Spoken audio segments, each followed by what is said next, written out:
நடிகர் சங்க கட்டிடம் முடிந்து அதுல தான் என்னுடைய திருமணத்தை செய்வேன் அப்படின்னு விஷால் அவர்கள் உறுதியாக இருந்துட்டு இருக்காரு. அவருக்கு சில காதல் தோல்விகளுமே ஏற்பட்டிருக்கு. இதனால யாரை திருமணம் செய்ய உள்ளார் அப்படின்ற கேள்வி வெகு நாட்களாகவே ரசிகர்கள் மத்தியில இருந்தது. இந்த பின்னணியில தான் சாய் தன்ஷிகாவை விஷால் அவர்கள் திருமணம் செய்ய உள்ளார் அப்படின்ற தகவல் அண்மையில வெளியாச்சு.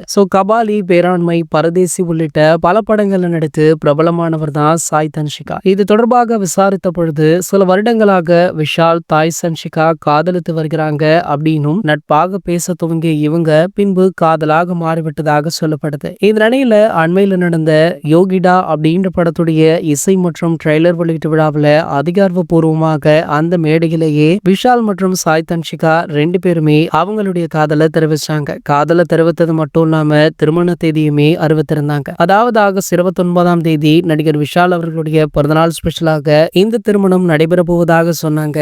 அது மட்டும் இல்லாம அதற்குள்ளாரையே நடிகர் சங்க கட்டிடம் முடிந்துவிடும், அதுலதான் என்னுடைய திருமணம் அப்படின்னுமே சொல்லியிருந்தாரு. இந்த நிலையில பாத்தீங்கன்னா அண்மையில ஒரு விழாவில் கலந்து கொண்ட நடிகர் விஷால் அவர்கள் திடீரென அந்தர் பல்ட்டி அடிச்சிருக்காரு. அதாவது நடிகர் சங்க கட்டிட வேலை இன்னும் கொஞ்சம் பேலன்ஸ் இருக்கு, ஆகையால ஆகஸ்ட் 29ஆம் தேதி இந்த திருமணம் நடைபெறுமா அப்படின்றது சந்தேகம் அப்படின்ற மாதிரி சொல்லியிருக்காரு. இந்த நிலையில தற்போது ஒரு தகவல் வைரலாகிட்டு இருக்கு. இதெல்லாம் உண்மையான ரீசன் கிடையாதாம். சாய் தன்ஷிகாவிற்கும் நடிகர் விஷால் அவர்களுக்குமே ஒரு சில மனக்கசப்பு ஏற்பட்டுள்ளதாக சொல்லப்படுது.